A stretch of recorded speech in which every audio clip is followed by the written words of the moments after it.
Chers élèves, bonjour. Bienvenue sur la chaîne éducative tunisienne. Cette leçon de génie mécanique est destinée aux élèves de 4e sciences techniques. Donc, sous le chapitre 5, comportement d'un solide déformable, nous allons voir la leçon numéro 2, la torsion simple. Il s'agit de la séance numéro 2, dans laquelle nous allons essayer d'appliquer et de consolider les connaissances apprises à la séance numéro 1.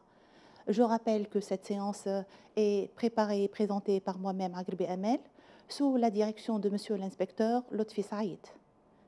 Maintenant, je rappelle les objectifs de la séance. Ils sont 3. À partir d'un système qui est fourni et ou défini par son dossier technique, nous devons être capables d'identifier la sollicitation subie par un solide de type poutre et de pouvoir vérifier la résistance d'un composant ainsi que dimensionner un composant. Le plan de la séance est le suivant. Il se compose de 3 activités. La première est une activité tirée d'un sujet de bac 2020 sur la machine de torsion de lime dentaire. La deuxième tourne autour d'un mécanisme de serrage, alors que la troisième se porte sur un réducteur de vitesse. Donc, nous allons commencer avec la machine de torsion de lime dentaire. Donc, cette machine est destinée à la torsion de tiges meulées afin d'avoir des limes dentaires utilisées par les dentistes pour le traitement des dents infectées. La lime est composée d'une manche en plastique et d'une tige torsadée en acier inoxydable. Le serrage de la tige meulée au niveau de sa forme cylindrique est assuré par le mondrin. Le blocage de la tige au niveau de sa forme prismatique sera effectué par la pince à 4 morts. L'opération de torsadage est assurée par la rotation du mondrin entraîné par un moteur MT1 et l'avance ou le recul du traînard. Le déplacement de ce traînard est assuré par un système vis-écrou et une boîte de vitesse accouplée à un moteur MT2.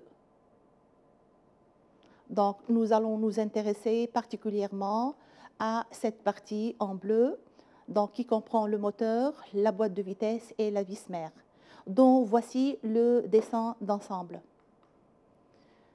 Donc, l'avance et le recul du traînard sont assurés par un système vis-écrou et un guidage prismatique. L'écrou est fixé sur le traînard. La vis est animée d'un mouvement de rotation à l'aide de la boîte de vitesse.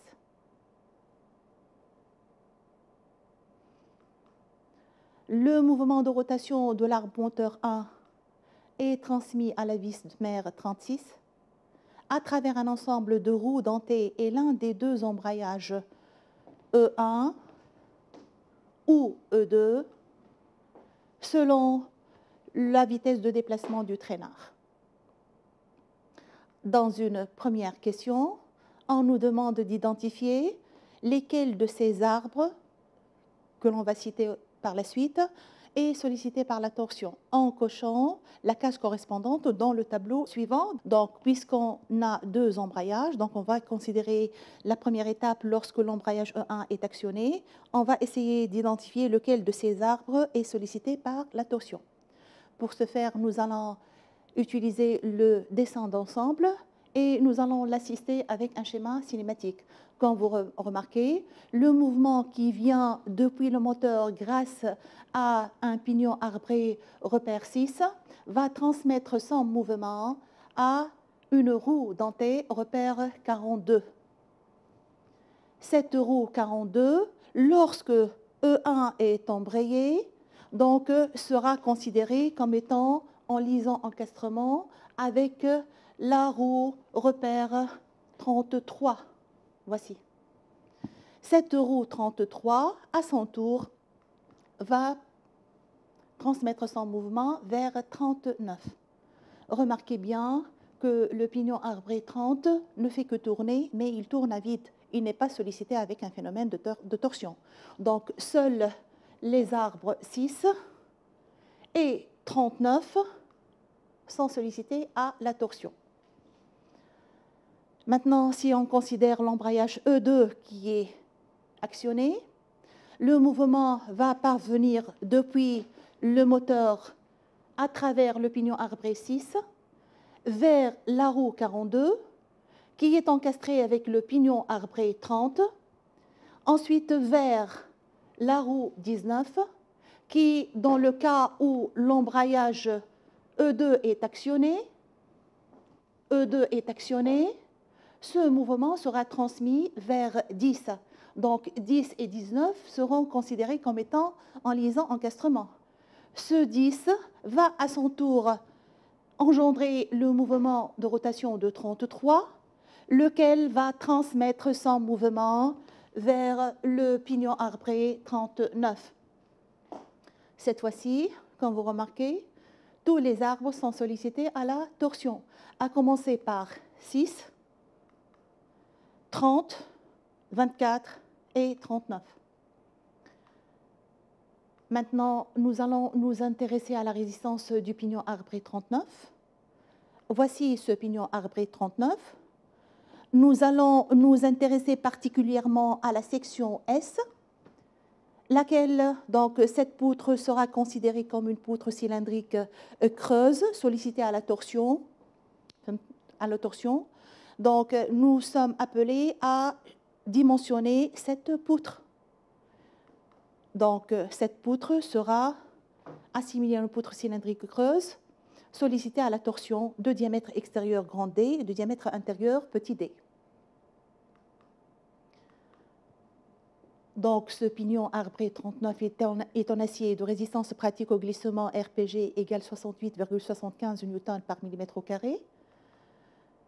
Les données de l'exercice sont: le rendement de la boîte vaut 0,97, la puissance du moteur c'est 1000 watts, la vitesse de rotation de la vis mère N36 vaut 70 tours par minute. On nous demande dans une première question de calculer la valeur du couple appliqué au pignon arbré 39. Donc, à partir de la formule de la puissance qui dit C fois oméga égale P, nous allons essayer de tirer C39. Donc C39, c'est égal à P39 sur oméga 39. On rappelle que le oméga 39, ce n'est autre que pi n39 sur 30. Donc on va le réécrire. Donc égal P39 fois 30 sur pi n39. Nous savons aussi, d'après le rendement donné, rendement qui vaut 0,97. Donc, ce n'est autre que la puissance à la sortie sur la puissance du moteur. Donc, la puissance à la sortie qui vaut P39, ce n'est autre que le rendement multiplié par la puissance du moteur. Aussi, concernant le N39, c'est tout à fait le N36, puisque ce sont deux arbres alignés, comme vous remarquez ici, le 36, et là, c'est le 39, ce sont deux arbres qui sont alignés. Donc, N36 égale N39. Nous allons exploiter ceci. Donc, le P39, nous allons le remplacer par rendement fois P moteur. Le N39, nous allons le remplacer par N36, on va écrire rendement fois P moteur fois 30 sur pi fois N36. Application numérique. Le rendement qui vaut 0,97. La puissance du moteur qui vaut 1000, N36 qui vaut 70. Application numérique, on trouve 132,32 Newton-mètre. Maintenant, nous allons chercher, nous sommes dans la question numéro 2, on nous demande de calculer le diamètre extérieur et intérieur de la poutre. C'est celle-ci. Donc, le pignon arbré 39 au niveau de la section S. Donc, nous sommes appelés à chercher le diamètre extérieur et le diamètre intérieur. Cette poutre qui sera assimilée à une poutre cylindrique creuse, représentée de la façon suivante. Le diamètre extérieur grand D et intérieur petit d. Donc, on commence par dresser la condition de résistance qui dit que taux maxi égale MT sur I0 sur R ne doit pas dépasser la résistance pratique au glissement. On rappelle que le MT, nous l'avons trouvé à la question précédente, ça vaut C39 égale 132,32 Newton-mètre. Maintenant, on revient à l'expression du module de torsion I0 sur R.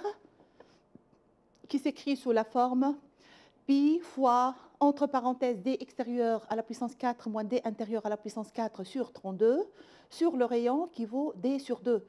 Ça, c'est parce que la poutre est creuse. Donc, I0 vaut pi fois, entre parenthèses, D4 moins D4 sur 32, alors que le rayon, ça vaut D sur 2. On va écrire cette expression plus simplement sous la forme de la partie supérieure multipliée par l'inverse de la partie inférieure. On va l'écrire de la façon suivante. Donc, pi fois D4 moins D4 sur 32, multiplié par l'inverse de D sur 2. Maintenant, on revient à l'expression de petit d qui vaut 0,7 grand D. On va la remplacer ici. On obtient pi fois D4 moins petit d qui vaut 0,7 grand D à la puissance 4 sur 2 et 32. Ça se simplifie, on obtient 16 D. Maintenant, on va essayer de faire sortir le d à la puissance 4 en facteur. On l'écrit de la façon suivante, donc pi fois d à la puissance 4 multiplié par 1 moins 0,7 à la puissance 4, le tout sur 16d. Ceci va permettre de simplifier par d. On obtient pi fois 1 moins 0,7 à la puissance 4 sur 16, d4 sur d, on obtient d au cube. On revient à l'expression de départ. Taux maxi qui vaut mt sur I0 sur R va s'écrire sous la forme mt sur cette expression. Pi fois 1 moins 0,7 à la puissance 4 fois d au cube, le tout sur 16. Maintenant, on va faire remonter le 16 par-dessus. On obtient l'équation suivante, 16 mt sur pi fois, entre parenthèses, 1 moins 0,7 à la puissance 4 multiplié par d au cube. Ceci doit être inférieur ou égal à RPG. D'où, maintenant, nous sommes appelés à dimensionner la poutre, c'est-à-dire extraire le D. Donc, on fera échange ici entre le RPG et le D au cube. Donc, nous allons l'écrire de la façon suivante. 16 fois mt sur pi fois 1 moins 0,7 à la puissance 4 fois RPG au lieu de d au cube, et on fera extraire le d au cube à l'extérieur. Maintenant, pour trouver d, on doit faire la racine cubique. Donc, on obtient d supérieur ou égal à la racine cubique de toute cette partie, c'est-à-dire 16 mt sur pi fois, entre parenthèses, 1 moins 0,7 à la puissance 4 fois RPG. Bon, je passe aux diapositives suivantes. Donc, je vais rappeler cette expression pour passer à l'application numérique qui est égale à, donc D supérieur ou égal à 16 fois MT qui vaut 132,32 Newton-mètre. Nous devons le convertir en Newton-millimètre, donc multiplié par 10,3 sur pi fois 1 moins 0,7 à la puissance 4 fois RPG qui vaut 68,75. Résultat obtenu pour le diamètre extérieur doit être supérieur ou égal à 23,45. Donc, le diamètre minimal choisi sera 23,45 mm. Pour trouver le diamètre intérieur, il suffit de le multiplier par 0,7. Donc, on obtient petit d maxi égale 0,7 grand d égale 16,41 mm. On passe à la question numéro 3. On nous demande de représenter sur la figure ci-dessous la répartition de la contrainte sur une section du pignon arbré à l'échelle proposée. On prendra taux maxi égale 68 newtons par millimètre au carré. Donc, pour ce faire, nous devons rappeler l'expression de la contrainte maximale qui vaut mt sur I0 multiplié par R. D'après cette expression, on remarque bien que cette expression, elle est proportionnelle au rayon. Donc, on nous fournit deux échelles. La première échelle, c'est celle du diamètre. 1 mm de diamètre sera représenté par 2. Et nous avons ici, pour les diamètres trouvés à la limite, donc pour un diamètre grand D mini, on a trouvé 23,45. On va le représenter avec un cercle de rayon 23,45. Et le diamètre maximum, on va le représenter avec un rayon de 16,41. Quant à la contrainte, on nous fournit une autre échelle, 20 newtons par millimètre au carré, sera représentée par 5 mm. Donc, nous avons une contrainte qui vaut 68 newtons par millimètre au carré, c'est la contrainte maximale. Avec cette échelle, nous allons multiplier 68 par 5, la diviser par 20, nous allons obtenir 17 mm. Donc, on va représenter deux tangentes au cercle extérieur qui de distance 17 mm, ainsi que ici. Ensuite, nous allons relier les deux par une droite et nous allons remplir la partie pleine par des contraintes qui sont proportionnelles. Donc, remarquez ici que la contrainte est proportionnelle au rayon, elle atteint une valeur maximale pour ρ égale grand R. On passe à l'activité numéro 2, mécanisme de serrage. Donc, dans ce mécanisme de serrage, nous sommes appelés à serrer donc, cette pièce afin de la découper. On a utilisé ce mécanisme de serrage qui fonctionne de la façon suivante. Donc, le mouvement qui vient du vérin C1 va animer la crémaillère 17 par un mouvement de translation. Cette crémaillère qui va provoquer la rotation du pignon arbré 17, cette crémaillère qui va provoquer la rotation du pignon arbré 13, lequel fera ensuite provoquer en même temps, simultanément, la rotation de la roue arbré 10 et la translation de l'écrou 19. À l'extrémité du pignon arbré 10, on vient de fixer un excentrique, donc en lisant encastrement ici, qui fera le serrage vertical de la pièce en question, alors que le tympan repère 3 fera la mise en position de la pièce latéralement. Voici. Maintenant, nous allons nous intéresser à la roue arbré 10. La roue arbré 10 est assimilée à une poutre cylindrique pleine de diamètre D, sollicitée à la torsion simple sous l'action des couples CA et CB. Cette poutre a une longueur de 200 mm. On nous demande dans la première question de calculer le couple appliqué sur la roue arbré 10, sachant que l'effort tangentiel exercé par la crémaillère sur le pignon arbré 13 est F égale 318 newtons. On nous donne le module des dents qui vaut 2, Z13 25, Z10 40. Bon, parlons de cet effort tangentiel. Nous avons dit auparavant que la crémaillère va provoquer la rotation du pignon arbré 13. Donc, à ce niveau, il se crée un effort tangentiel qui sera transmis vers la roue arbré 10, ici. Donc, cet effort que l'on a énoncé auparavant, nous allons l'exploiter ici afin de déterminer le couple. Donc, le couple, c'est égal à F fois R. R, c'est-à-dire le rayon du pignon arbré 10. Le rayon n'est autre que le diamètre sur 2, donc des 10 sur 2. Donc, et le D, puisqu'il s'agit d'un engrenage, donc c'est égal à M fois Z10. Donc, on va écrire F fois D10 que l'on a remplacé par M fois Z10 sur 2.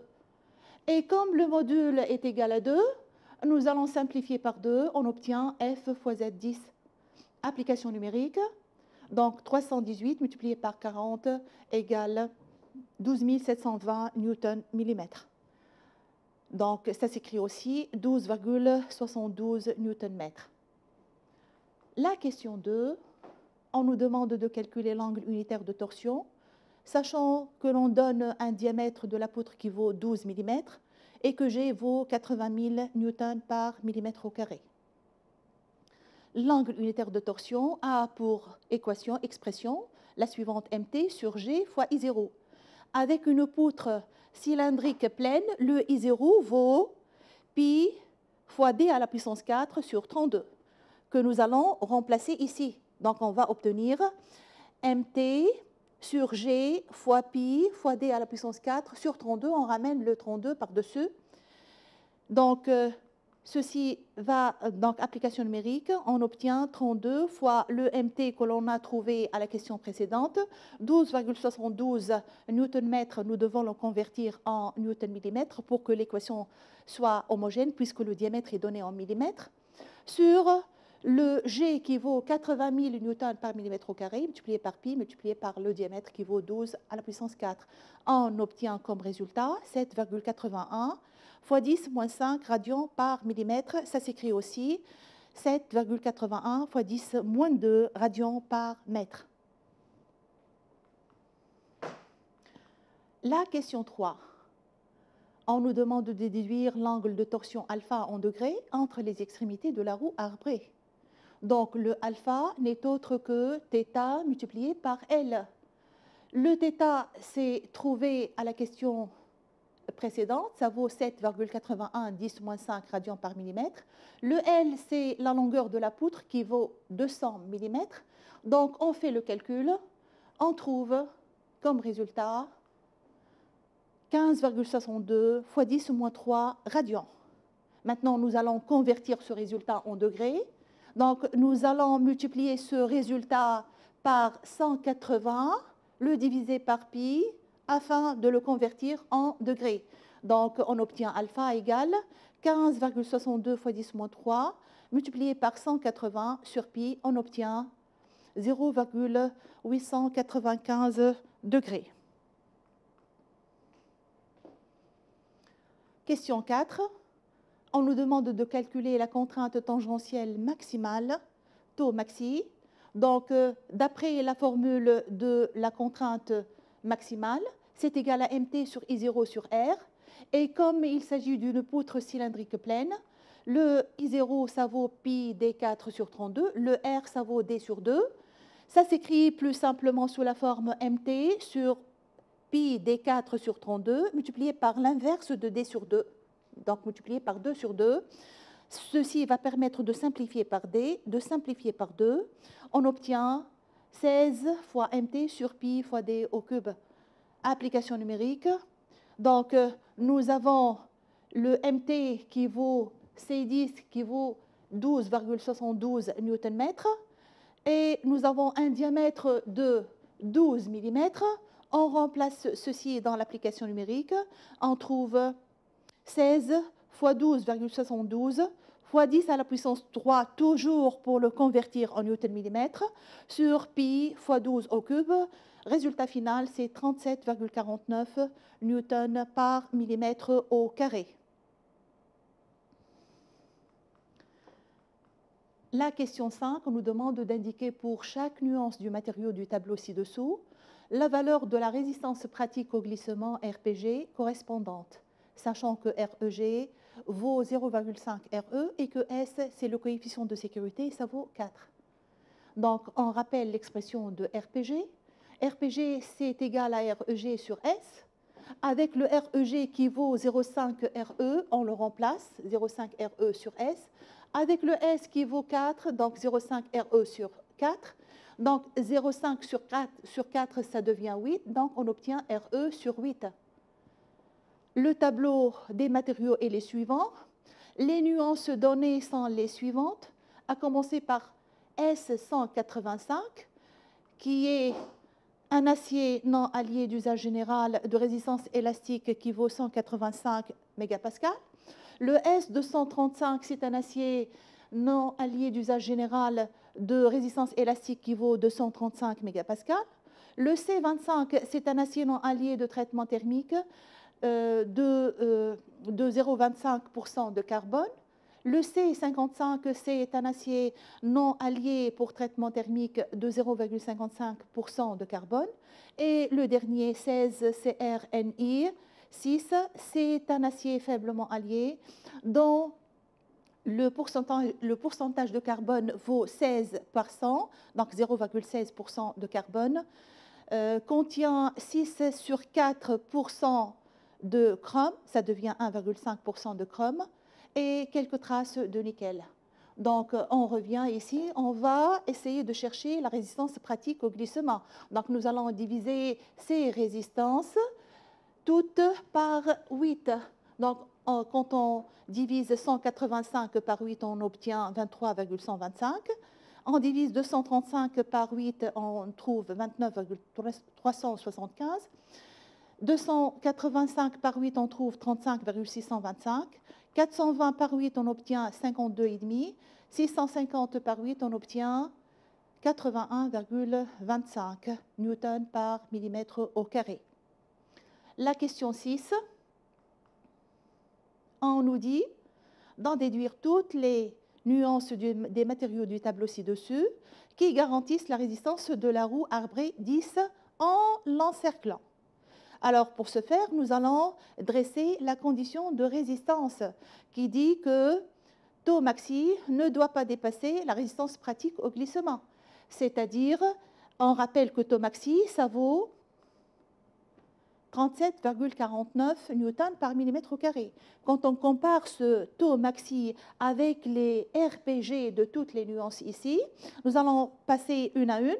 Donc 37,49 n'est pas inférieur à 23,125, ça ne convient pas. N'est pas inférieur à 29,37, n'est pas inférieur à 35,625, mais 37,49 inférieur à 52,5. Donc, ce métal nous convient. Et 37,49 est inférieur à 81,25, d'où ce matériau aussi nous convient. Donc, nous venons de les encercler comme c'est indiqué dans la question. Maintenant, on passe à l'activité numéro 3, qui se porte sur le réducteur de vitesse. Ce réducteur de vitesse que voici, dont le mouvement à partir du moteur, il va, donc depuis l'arbre 1, il sera transmis vers l'arbre 2 à travers un engrenage formé par A et par B. Ensuite, ce mouvement sera transmis vers l'arbre 3 grâce à un engrenage formé par le couple d'engrenages C et D. Maintenant, toutes les roues sont cylindriques à denture droite. On donne ZA égale 13 dents, ZB 21, ZC 14 et ZD 30 dents. La puissance du moteur étant estimée à 2 kW, la vitesse de rotation du moteur 1500 tours par minute. Toutes les roues sont en acier de résistance pratique au glissement qui vaut 40 newtons par millimètre au carré. Le rendement du réducteur est égal à 0,9. Donc, dans une première question, on nous demande de calculer le couple moteur sur l'arbre 1. Donc, d'après les données de l'exercice, on va utiliser la formule de la puissance, P moteur égale C moteur fois oméga moteur. On fait extraire le C moteur. Donc, couple moteur égale puissance du moteur sur la vitesse angulaire du moteur. Et on rappelle que le oméga du moteur, ce n'est autre que pi fois n moteur sur 30. On le remplace dans cette expression, on trouve P moteur sur pi n moteur multiplié par 30, donc sur 30, donc on l'a fait renverser par-dessus, donc on trouve Pm fois 30 sur pi n moteur.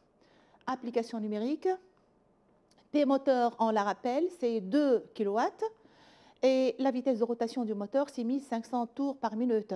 On obtient comme résultat, donc 2 kW, c'est-à-dire 2 fois 10 à la puissance 3, multiplié par 30 sur pi fois n moteur qui vaut 1500. On trouve comme résultat 12,73 Nm. Donc, ce couple moteur, ce n'est autre que le couple exercé sur l'arbre 1 et ça s'appelle aussi MT1. On passe à la question numéro 2. On nous demande de calculer le diamètre de l'arbre 1. Donc, nous allons écrire la condition de résistance, taux maxi inférieur ou égal à RPG, avec taux maxi qui vaut MT1 sur I0 sur R. Et comme il s'agit donc inférieur ou égal à RPG, et comme il s'agit d'une poutre cylindrique pleine, donc on va écrire I0 sur R qui vaut pi fois D à la puissance 4 sur 32 sur D sur 2. Bien sûr, nous devons nous intéresser à l'arbre 1, donc D1 ici. Maintenant, ça s'écrit plus simplement sous la forme pi fois D1 à la puissance 4 sur 32 multiplié par 2 sur D1. ce qui va permettre de simplifier par d et de simplifier par 2. On trouve comme résultat pi fois d1 au cube sur 16. On revient à l'expression du départ. Donc, mt1 sur i0 sur r va s'écrire sous la forme mt1 sur le résultat trouvé, pi fois d1 au cube sur 16, inférieur ou égal à la résistance pratique au glissement. Maintenant, on va faire remonter le 16 par-dessus pour l'écrire plus simplement sous la forme 16 mt1 sur pi fois d1 au cube, inférieur ou égal à résistance pratique au glissement. On nous demande de calculer le diamètre, donc on fera extraire le d, on va faire un échange entre d1 et rpg. On obtient 16 fois mt1 sur pi fois rpg, inférieur ou égal à d1 au cube. Et quand on fait la racine cubique, on obtient d1 supérieur ou égal à 16 fois mt1 sur pi fois la résistance pratique au glissement. Donc c'est l'expression finale. On passe à l'application numérique. Donc, on a mt1 qui vaut 12,73 Nm et une résistance pratique qui vaut 40 Newton par millimètre au carré, d'où d1 supérieur ou égal à 16 fois mt1, c'est-à-dire 12,73 fois 10 à la puissance 3 pour la convertir en Newton-millimètre, sur pi fois rpg qui vaut 40. On trouve comme résultat final d1 mini égale 11,75 mm. Donc, essayez de vous rappeler cette expression que l'on va utiliser ultérieurement. Voilà. Donc, on continue avec la question numéro 3, dans laquelle on nous demande de calculer le couple exercé sur l'arbre 3. Donc, d'après la relation du rapport, nous avons le rapport de transmission, c'est égal au produit des Z menantes sur le produit des Z menées. Ça s'écrit aussi la vitesse angulaire du récepteur sur la vitesse angulaire du moteur. Et d'après l'expression qui dit P égale C fois oméga, le oméga, c'est aussi égal à P sur CR. Donc, oméga R égale PR sur CR. Oméga M, c'est égal à PM sur CM. Ça va s'écrire plus simplement sous la forme PR sur CR multiplié par l'inverse de PM sur CM. Donc, on obtient PR sur CR fois CM sur PM. On fera échange des endroits. On va l'écrire PR sur PM multiplié par CM sur CR. Et puisque PM sur CM, PR sur PM n'est autre que le rendement, donc on va le remplacer par rendement. Ensuite, multiplié par CM sur CR. Donc, on revient à l'expression précédente. R qui vaut produit des Z menantes sur produit des Z menées, c'est-à-dire ZA sur ZB multiplié par ZC sur ZD, voici, égale à rendement fois CM sur CR. CM, ce n'est autre que C1. CR, c'est le couple exercé sur 3 qui est l'objectif de la question. Donc, on fera extraire le C3. Donc, C3, c'est égal à C1 fois rendement fois ZD fois ZB sur ZA fois ZC.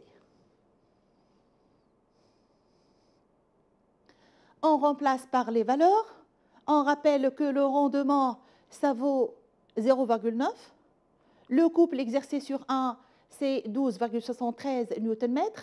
Les Z respectifs sont les suivants. ZA 13 dents, ZB 21 dents, ZC 14 et ZD 30 dents. Donc, on remplace dans cette expression, on trouve rendement 0,9 fois le couple 12,73 fois ZB 21, ZA 13, ZD 30, ZC 14. On obtient comme résultat 39,65 Nm. C'est le couple exercé sur l'arbre 3. On le note aussi MT3.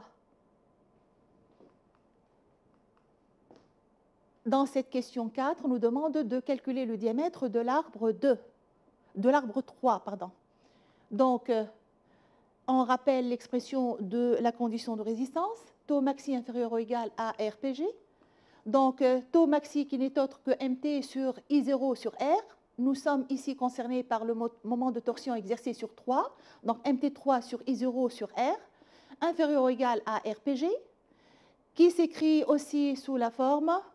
Donc, si on essaye de développer, on rappelle dans la diapositive 22 que l'on a trouvé ce résultat. Simplement, nous allons remplacer le D1 par D3, le MT1 par MT3. Donc, on obtient cette expression. Donc, D3 supérieur ou égal à racine cubique de 16 fois MT3 sur pi fois RPG. On rappelle que MT3, c'est 39,65 Nm, que le RPG, ça vaut 40 N par millimètre au carré. Tout calcul fait, on obtient comme résultat 17,15 mm. On passe à la question numéro 5, où on nous demande de calculer la déformation angulaire alpha en degrés sur l'arbre 3. Si la longueur L est égale à 100 mm et que le module de Coulomb ou le module d'élasticité transversale, ça vaut 8 fois 10 à la puissance 4 mégapascal ou newton par millimètre au carré. Donc, nous allons essayer de chercher alpha.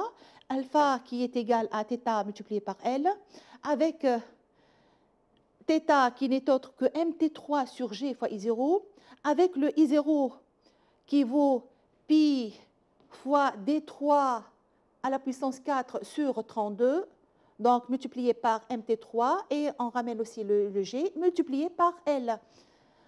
Application numérique, donc alpha égale 32 fois MT3 trouvé à la question précédente, donc 39,65 fois 10 puissance 3, sur le G qui vaut 8 fois 10 à la puissance 4, multiplié par pi, multiplié par le diamètre 3, trouvé à la question précédente, 17,15 à la puissance 4, multiplié par L, c'est la longueur de la poutre. Donc, on obtient comme résultat alpha égale 5,83 fois 10 moins 3 radians. Maintenant, nous allons le convertir en degrés. Donc, nous allons le multiplier par 180 et le diviser par pi. On obtient comme résultat 0,33 degrés.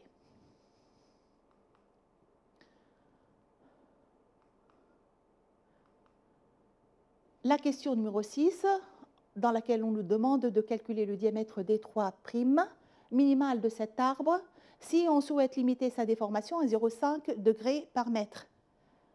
Il faut faire très attention ici quant à l'angle de déformation qui vaut 0,5 degrés par mètre. Il faudra le convertir en radians par millimètre pour pouvoir l'utiliser ultérieurement.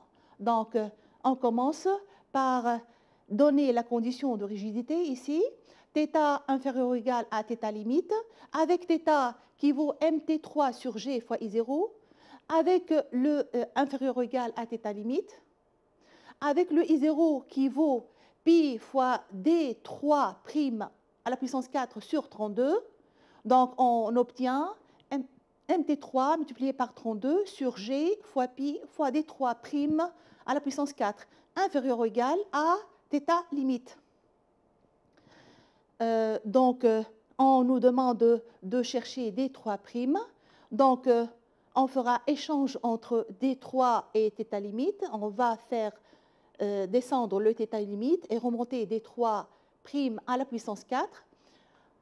Ça va permettre d'écrire que D3' à la puissance 4 égale MT3 fois 32 sur G fois pi fois θ limite. Pour trouver D3' seulement, il faudra faire la racine quatrième. Donc, on rappelle MT3, avec θ limite qui est égal à 0,5 degrés par mètre, nous devons le multiplier par pi divisé par 180 pour le convertir en radians et le mettre en millimètres. Donc, nous allons multiplier en dessous par 1000. Application numérique, on rappelle que MT3 trouvé à la question précédente vaut 39,65 Nm. Nous allons la remplacer dans cette expression, d'où D3' supérieur ou égal à racine quatrième de 32 fois MT3 qui vaut 39,65 multiplié par 10 à la puissance 3 pour la rendre en newton millimètre, sur le G qui vaut 8 fois 10 à la puissance 4, multiplié par pi, multiplié par θ limite qui vaut 0,5 multiplié par pi sur 180 000, la voici. Donc, tout calcul fait, on trouve D3' mini égale 27,58 mm. Question 7. Quelle doit être la valeur finale du diamètre à adopter pour cet arbre afin de satisfaire les deux conditions, conditions de résistance et conditions de rigidité ou de déformation? Donc, on a trouvé dans la condition de résistance, il faut que le diamètre soit supérieur ou égal à 17,15 mm, alors que pour la condition de déformation ou de rigidité, il faut que le diamètre soit supérieur ou égal à 27,58.